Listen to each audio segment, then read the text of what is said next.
Hey guys, welcome back to my channel. कैसे हैं आप सब यार?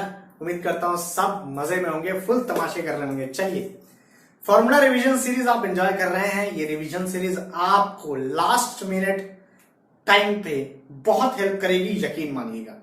इस रिवीजन सीरीज को देखते रहिए, प्रिपेयर करिए सारे फॉर्मूलेज और अपना कॉन्फिडेंस बूस्ट रखिए।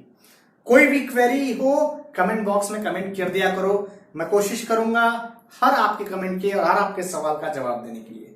चलिए, और अगर आप इस चैनल पे नए हैं तो हाथ जोड़ के विनती है, गुजारिश है, रिक्वेस्ट है, प्लीज सब्सक्राइब वाला बटन दबा दो यार। चलिए आज जनाब, आइए शुरू करते हैं। आज हमारा जो टॉपिक है वो है ऑसिलेशन। अब यार ये ऑसिलेशन काफी बढ़िया टॉपिक है, काफी ज्यादा इसमें फॉर्मुलेज बनेंगे। आपने इस टॉपिक को किया भी होगा, सॉल्व भी किया होगा, इसके कुछ फॉर्मूले रिकॉल भी होंगे। आइए कुछ बात कर लेते हैं इसके बारे में।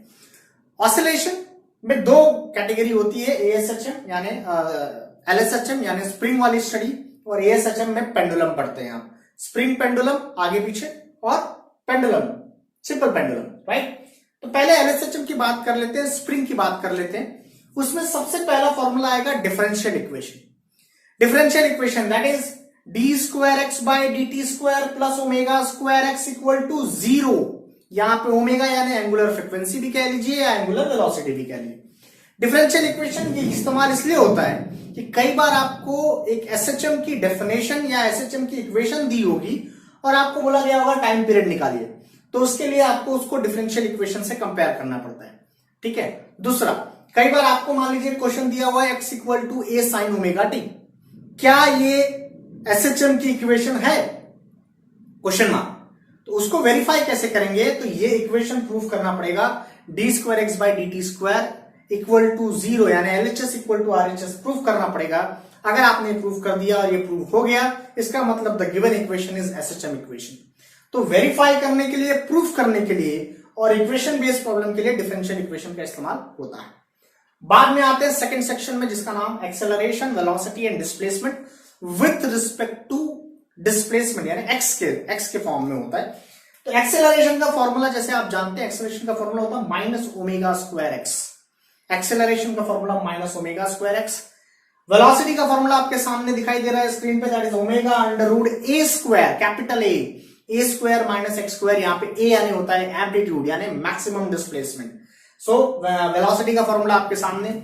डिस्प्लेसमेंट का फॉर्मूला अगर मीन पोजीशन से स्टार्ट कर रहा है तो ए साइन ओमेगा टी होता है, और अगर एक्सट्रीम पोजीशन से स्टार्ट कर रहा है तो ए कॉस ओमेगा टी होता है, जैसा कि आपको स्क्रीन पे दिखाई दे रहा है, राइट, ठीक है।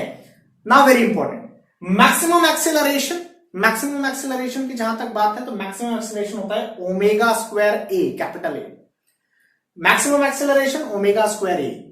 मैक्सिमम वेलोसिटी ए ओमेगा, मतलब अगर आप दोनों को डिवाइड कर लीजिए तो आपको मिल जाएगा acceleration maximum upon omega maximum is acceleration maximum upon velocity maximum is equal to omega. तो ये जो फॉर्मूला है, ये फॉर्मूला भी आपके लिए काफी हेल्पफुल फॉर्मूला है, याद रखिएगा। इस पे भी सवाल बनाए जा सकते हैं, इस पे भी सवाल पूछे जाते हैं। नाउ अगला सेक्शन थोड़ा सा समझ लेते हैं मीन पोजीशन और एक्सट्रीम पोजीशन के बारे में। मीन पोजीशन जहां पे एक्स की वैल्यू 0 मानते हो, डिस्प्लेसमेंट की वैल्यू 0 मानते हो, मीन पोजीशन पे एक्स की वैल्यू 0 होती है। v की वैल्यू देखिए, v की वैल्यू, v का फॉर्मूला होता है omega under root A square minus x square.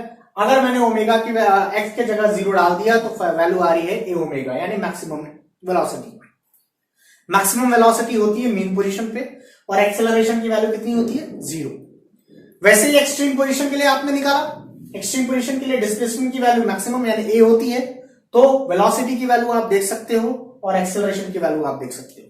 तो ये ध्यान रहे, ये चीज आपको पता होना चाहिए कि मैक्सिमम एक्सेलरेशन कहां पे होता है और मैक्सिमम वेलोसिटी कहां पे होती है, ठीक है। तो ये सेक्शन हो गया acceleration, velocity, speed at mean position, extreme position, everything. Now आगे की कहानी है एनर्जी के ऊपर। चलिए, सो एनर्जी में आपको, जैसे कि आपको पता है, एनर्जी में बेसिकली 3 टाइप की energy, kinetic energy, potential energy and total energy. Kinetic energy की जहां तक बात करेंगे, काइनेटिक एनर्जी का फॉर्मूला होता है half m v square. v के जगह वेलोसिटी की वैल्यू पुट कर दीजिए तो आंसर आ जाएगा half m omega square A square minus x square. M omega square की वैल्यू होती है k, जैसा आप सब देख सकते हैं, omega square equal to k by m, याद है ना, बस वही। अगर आपने ये वैल्यू सब्स्टिट्यूट कर दिया तो फॉर्मूला होता है half k A square minus x square. Similarly potential energy होती है half k x square and total energy होती है इतनी। टोटल एनर्जी, अब मीन पोजीशन की बात करोगे तो देखो मीन पोजीशन पे क्या होता है, मीन पोजीशन पे एक्स की वैल्यू 0 करिए, एक्स की वैल्यू 0 डालेंगे तो क्या हो जाएगा, पोटेंशियल एनर्जी 0 हो जाएगी, यानी टोटल एनर्जी की वैल्यू किसके इक्वल हो जाएगी, काइनेटिक एनर्जी के इक्वल। वही एक्सट्रीम पोजीशन पे देखिए, एक्सट्रीम पोजीशन पे क्या हो रहा है, एक्सट्रीम पोजीशन पे क्या हो रहा है, पोटेंशियल एनर्जी है मैक्सिमम हो गई और काइनेटिक एनर्जी 0 हो गई। तो ये चीज आपको पता होना चाहिए, इस चीज की आपको जानकारी होनी चाहिए। सवाल ऐसे भी आते हैं कौन सा ऐसा पोजीशन है जहां पे काइनेटिक एनर्जी और पोटेंशियल एनर्जी इक्वल है, ये आपको निकालते आना चाहिए। आपको सॉल्व एग्जांपल जो टेक्स्ट बुक के दिए हुए थे उसमें ये चीजें हैं, और ये चैप्टर को डिटेल्ड में समझना है तो डिस्क्रिप्शन में लिंक दिया हुआ है, मैंने MST CET crash course oscillation chapter detail में बनाया हुआ है, वो जाके जरूर जरूर जरूर चेकआउट करिएगा प्लीज। ये सिर्फ टच बेस है, मेन वो डेरिवेशन है, उसे भी जरूर देखिएगा आप लोग। चलिए, तो ये बात जो हमने की ये एनर्जी के बारे में बात हो गई, ठीक है। अब ये सारी की सारी कहानी आपके सामने एनर्जी को रिस्पेक्ट में ध्यान में रख के थी, एनर्जी के बारे में सारी की सारी कहानी थी। अच्छा, यही formula acceleration, velocity, displacement, energy, ये सारे फॉर्मूले विद रिस्पेक्ट टू टाइम भी होते हैं। उससे पहले क्या थे, विद रिस्पेक्ट टू डिस्प्लेसमेंट थे, दैट इज एक्सेलरेशन का formula omega square x, x आ रहा था। अब विद रिस्पेक्ट टू टाइम ये भी हेल्पफुल होगा। विद रिस्पेक्ट टू टाइम कैसे, तो भाई टाइम के रिस्पेक्ट में मतलब क्या है, आपको इक्वेशन दिया हुआ है, डिस्प्लेसमेंट का इक्वेशन क्या दिया है, ए साइन ओमेगा टी। इसका डेरिवेटिव लोगे, डिस्प्लेसमेंट का डेरिवेटिव लोगे तो वेलोसिटी बन जाएगा। वेलोसिटी क्या होता है भाई, वेलोसिटी क्या होता है जरा, velocity with respect to time का पैरामीटर हो जाएगा। यहां पे आप देखिए A omega cos omega t आ जाएगा। अगर उसका एक्सेलरेशन निकालना है तो उसका डबल डेरिवेटिव ले लीजिए। तो देखिए वो भी फॉर्मूला था वेलोसिटी का, ये भी फॉर्मूला है वेलोसिटी का। Omega under root A square minus x square भी वेलोसिटी का फॉर्मूला है, और ए ओमेगा कॉस ओमेगा टी भी वेलोसिटी का फॉर्मूला है। अब सवाल है कब कौन सा यूज करना है, तो ब्रेन यूज करना है पहले। तो अगर आपको डिस्प्लेसमेंट यानी एक्स के बारे में इंफॉर्मेशन है कि भाई 2 मीटर पर सेकेंड वेलोसिटी किस पोजीशन पे होगी, किस पोजीशन पे होगी, क्या पूछ रहा है, एक्स पूछ रहा है, तो एक्स वाला फॉर्मूला यूज करो। और 2 मीटर पर सेकेंड वेलोसिटी कब होगी, कब, क्या पूछ रहे हैं, टाइम कब होगी, ये कब वाला फंडा, टाइम के बारे में पूछो तो ये फॉर्मूला यूज करो। भक्त जनो सुन रहे हो भाई, आपसे बात कर रहा हूं जनाब, हाँ इधर ध्यान दे दो यार, इधर ध्यान दे दो, बने रहिएगा वीडियो तक, पूरा देखिए जनाब, आधे पे मत छोड़ा करो यार, पूरा वीडियो देखा करो, और सब्सक्राइब बटन तो मतलब अभी तक नहीं दबाया प्लीज। चलिए आइए शुरू करते हैं जनाब। बात कर रहे थे वेलोसिटी पे, दो टाइप की वेलोसिटी, वैसे ही दो टाइप का एक्सेलरेशन, वैसे ही दो टाइप की एनर्जी, वैसी वेलोसिटी वैसी एनर्जी वैसे, तो सभी के दो दो फॉर्मूले, एक्स के रिस्पेक्ट में अलग है, टी के रिस्पेक्ट में अलग है। सवाल जैसा पूछता है काइनेटिक एनर्जी पोटेंशियल एनर्जी कहां इक्वल होगी, निकाल दो कहां, पोजीशन, तो पोजीशन वाला फॉर्मूला। कब अगर पूछ देता है तो टाइम वाला फॉर्मूला। भक्तजनों प्रेम ध्यान रखिएगा, जी हाँ ध्यान रखिएगा जनाब, ये चीजें इंपॉर्टेंट है, आपके टेक्स्ट बुक में नहीं लिखी है। और हाँ डिस्क्रिप्शन में जो लिंक दिया उस वीडियो को जरूर देखिएगा, ये बहुत हेल्प करने वाला है आपकी। चलिए, तो ये हो गया velocity, acceleration, displacement with respect to time, with respect to distance, सारी कहानी आपने समझ ली, बहुत अच्छे से समझ ली।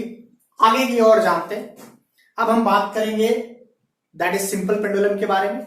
सिंपल पेंडुलम में आपके पास सिंपल एक फॉर्मूला है, the time period of simple pendulum is 2 pi root l by ji.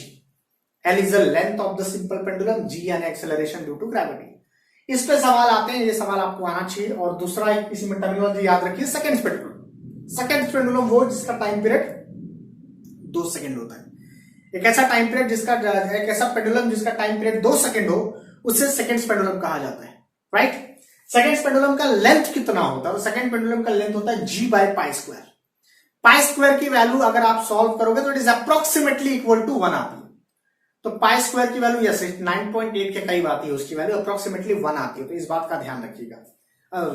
Pi square की वैल्यू अप्रोक्सीमेटली जी आती है, नॉट 1 आती है, सॉरी अप्रोक्सीमेटली जी आती है। तो अगर आप सॉल्व करेंगे तो लेंथ की वैल्यू 1 आएगी। Am I clear. तो सिंपल पेंडुलम की ये कहानी है जनाब, ये सारी कहानी आपको याद रखनी होगी। क्लियर है, सही जा रहे हैं हम लोग, है ना। हाँ, अब आगे की बात कर लेते हैं, आइए। अब इसमें अगला जो पार्ट आता है composition of 2 SHM। Composition of 2 SHM मतलब 2 SHM अगर कंबाइन किए जाएंगे सिंगल इक्वेशन बनेगी तो कैसे क्या होगा। तो यहां पे आपको फेज डिफरेंस निकालने आना चाहिए। मतलब मान लीजिए पहला इक्वेशन साइन में है, दूसरा इक्वेशन कॉस में है, तो साइन से कॉस बनाने के लिए फेज डिफरेंस होना चाहिए 90 डिग्री का। फेज डिफरेंस निकालना उम्मीद करता हूं निकालना आता होगा, थोड़ा बहुत आपको फेज डिफरेंस का नॉलेज होगा, नहीं है तो डिस्क्रिप्शन में लिंक दिया है, वीडियो जरूर देखिएगा। फेज डिफरेंस के थोड़े बहुत नॉलेज होने चाहिए ताकि आप कंपोजिशन वाले प्रॉब्लम कर लीजिएगा। प्रीवियस ईयर क्वेश्चंस के भी वीडियो मैंने बनाए हुए हैं, डिस्क्रिप्शन में चेक कर लीजिएगा प्लीज, ठीक है। So this is what composition of 2SHM, बहुत इंपॉर्टेंट है। उसमें रिजल्टेंट एम्पलीट्यूड मतलब ये निकालने का फॉर्मूला होता है अंडर रूट ऑफ पहले का एम्पलीट्यूड का स्क्वायर प्लस दूसरे के एम्पलीट्यूड का square plus 2a1a2 cos of phase difference, cos of phase difference, दोनों के बीच में जो फेज डिफरेंस होगा वो। ये ऐसा फॉर्मूला आपने वेक्टर में पढ़ा था, ठीक है। तो ये वेक्टर एनालिसिस एक तरीके से हो जाता है। तो कंपोजिशन ऑफ 2SHM इस तरीके सॉल्व किया जाता है, प्रॉब्लम्स इसके आते हैं, ठीक है। प्रीवियस ईयर में आए हुए हैं, डिस्क्रिप्शन में जो मैंने वीडियो बनाया उसमें भी कई बार इसके बारे में मैंने बात की हुई है, ठीक है। सो ये तमाम फॉर्मूले जो मैंने अभी आपसे डिस्कस किए, ये तमाम फॉर्मूले आपके ऑसिलेशन के फॉर्मूले थे।